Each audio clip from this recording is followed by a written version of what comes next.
Leave now, my son said at his engagement. He never expected my next move. My name is Anna. I am 74 years old, and 3 months ago, my only son looked me in the eye, in front of 200 guests, and told me to leave his engagement party. What he did not know, what none of them knew, was that I was the one paying for every single thing in that ballroom. And by the time I walked out those doors, I had already decided exactly what I was going to do about it. Before I tell you what happened next, if you believe that respect for our elders should never expire, no matter how old they get or how successful their children become, hit that like button right now. And subscribe, because there is a lot more to this story, and I promise you it does not end the way anyone in that room expected. Also, I would love to know where you are watching this from tonight. Type your city or your country down in the comments. I read every single one of them, and it warms this old heart of mine more than you know. Now, let me start from the beginning, because you need to understand who I was before you understand what I became. I raised my son alone. His father left when the boy was 4 years old, and I never once tried to hide the truth from him or dress it up to sound prettier than it was. His father simply decided one morning that fatherhood did not suit him, packed 2 suitcases, and drove away. I remember standing in the driveway of our little rented house, watching the taillights disappear, and thinking, well, Anna, it is just you now. So it was just me now. I worked 2 jobs for the first 11 years of his life. I cleaned offices at 5 in the morning before the sun came up, and in the afternoons I did alterations for a dry cleaner 3 streets over, hemming trousers and taking in wedding dresses for brides who had lost weight from nerves. I sewed every button that ever came loose on that boy's school shirts. I sat up nights with him when he had fevers, pressing cool cloths to his forehead and singing the same 3 lullabies over and over until the sun came up. I never remarried, not because no one asked, but because I was terrified of bringing another man into his life who might also decide to leave. By the time he was in his 20s, I had scraped and saved enough to open a small tailoring shop of my own. It was nothing fancy: 1 sewing machine, a second-hand mannequin, a bell above the door that rang crooked. But that little shop grew. Word spreads in a town when someone does honest work for a fair price, and over the years that 1 shop became 3. Then a small textile supply business on the side. Then, quietly, without announcing it to anyone, real estate. I bought a duplex when the market was low. Then another building. Then a third. I never told my son the full extent of what I had built. This was not because I wanted to deceive him. It was because I did not want him to see me differently. I did not want him coming to visit his mother and doing arithmetic in his head instead of simply sitting with me and drinking tea. I wanted him to love me because I was his mother, not because of what I might someday hand him. So to him, and to almost everyone else, I was simply Anna, the woman who still wore the same brown coat every winter, who drove a car that was older than his college diploma, who clipped coupons out of habit even though she no longer needed to. My son grew into a good-looking, ambitious young man.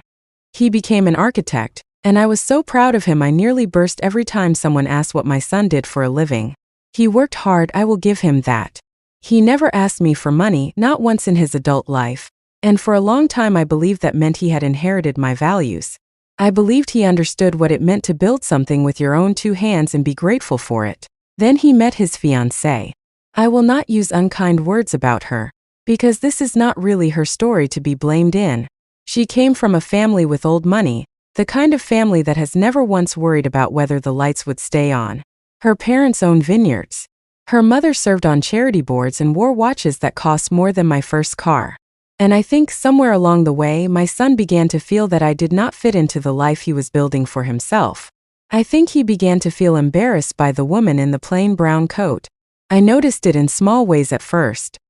He stopped inviting me to dinners with her family, saying it was just a small thing, nothing important. He asked me once gently if I had something nicer I could wear the next time I came around. I laughed it off. I told myself he was nervous about making a good impression, the way all young people are when they fall in love. I told myself it would pass. Then came the engagement party. It was held at one of the finest event halls in the city. Crystal chandeliers, a live string quartet, a menu with words on it I had to ask the waiter to explain. 200 guests. Her family's friends, business partners, a small crowd of people who all seemed to know each other from country clubs and charity galas I had never once set foot in. I wore my best dress, a navy one I had sewn myself 15 years earlier and still fit me just fine. I brought a gift wrapped carefully, a set of hand-embroidered pillowcases I had made myself over the past 2 months, one stitch at a time, thinking of the home they would build together. I remember standing near the edge of the room, a little lost among the unfamiliar faces, when I overheard his fiancée's mother speaking to another woman near the dessert table. She did not know I was close enough to hear. She said, gesturing faintly in my direction, that she hoped the groom's side of the family photographs would be kept to a minimum, and laughed the kind of laugh that has a blade hidden inside it. I felt my face go hot, but I said nothing. I have weathered worse than a cruel woman's laughter in my 74 years. But then my son approached me. He was flushed, and I could tell he had already had a glass or two of champagne. He took my elbow, gently at first, and steered me toward a quieter corner near the coat check. "Mom," he said, and his voice had a strain in it I had never heard directed at me before. "I think it's better if you leave now." I asked him why. I kept my voice calm, though my heart was beating so hard I was certain he could hear it. He glanced over his shoulder toward the crowd, toward her family, and then back at me. "You're making things awkward," he said. "You don't know these people. You don't fit in here. Please just go home. I'll call you tomorrow." 200 people were in that room, and not one of them heard those words except me. But I did not need an audience to feel the full weight of them. My son, the boy I had raised with my own 2 exhausted hands, the boy whose fevers I had nursed and whose shirts I had mended, was asking me to disappear from his own engagement party because I embarrassed him. I want you to know something about me before I go any further. I do not cry easily. 74 years teaches a woman how to hold her spine straight, even when everything inside her is breaking. So I did not cry in that hallway. I simply looked at my son and I said, "Of course, dear. Whatever makes you comfortable."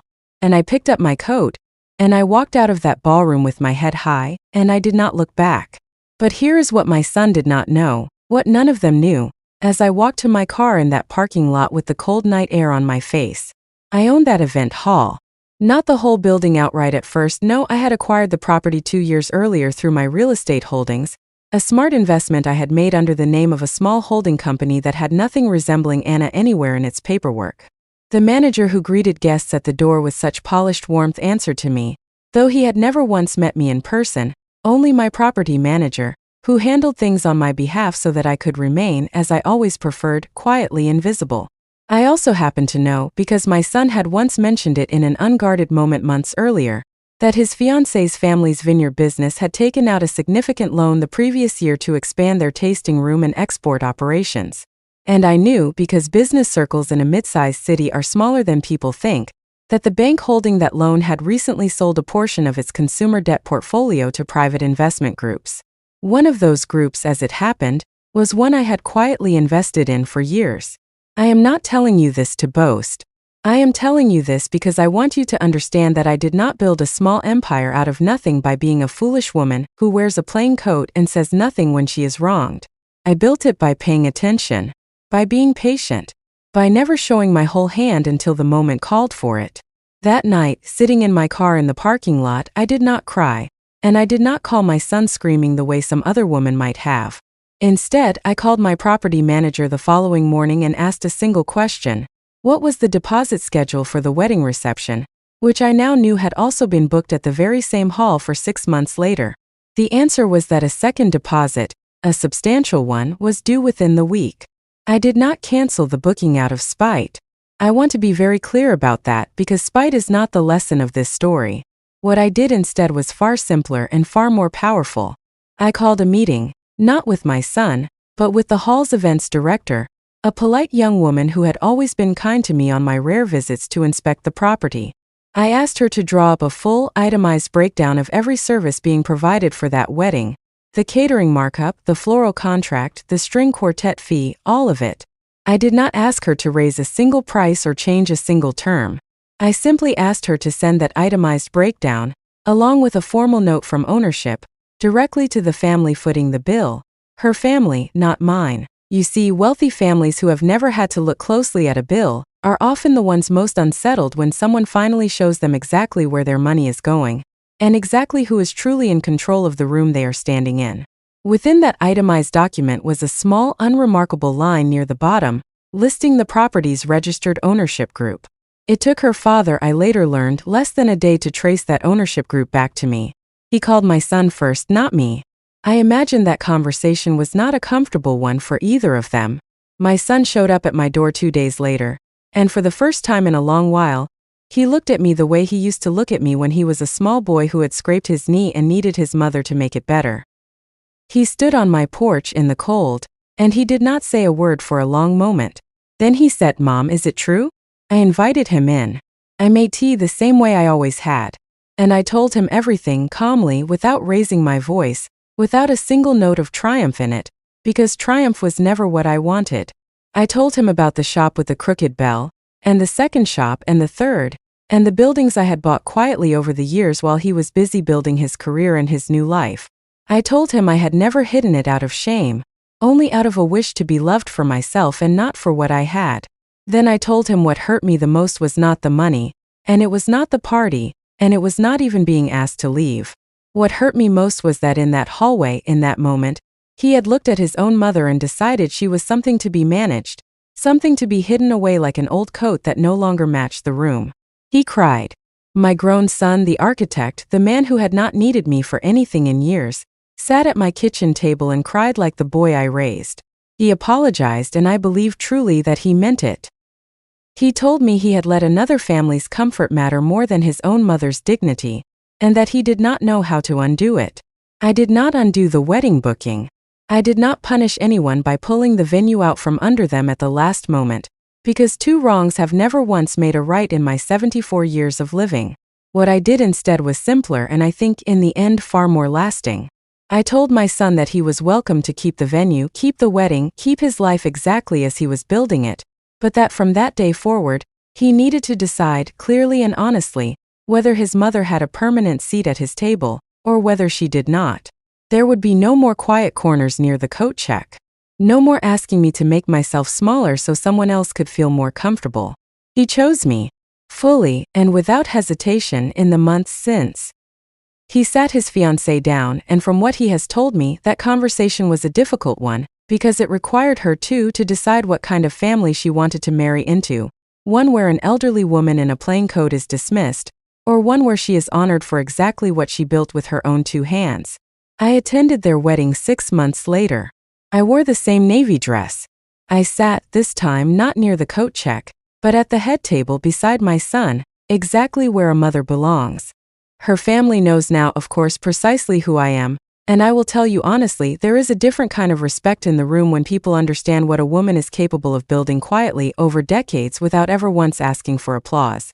I do not tell you this story so that you admire my properties or my careful business dealings. I tell you this story because I want every one of you watching tonight, especially those of you who have poured yourselves into raising children, into working jobs that left your hands raw and your backs aching, to remember this. Your worth was never meant to be measured by the coat you wear into a room. Do not let anyone, not even the child you raised with your own 2 hands, convince you that you are something to be hidden away. If this story moved you tonight, please take a moment to like this video and subscribe to the channel, because there are many more stories like mine waiting to be told. And once again, I would love to hear from you. Tell me down in the comments where in the world you are watching this from tonight. Whether you are sitting in your kitchen with a cup of tea, like I so often am, or watching this on your phone before bed, know that your story matters too, and it is never too late for your own next move. Thank you for sitting with an old woman's story tonight. I will see you in the next one.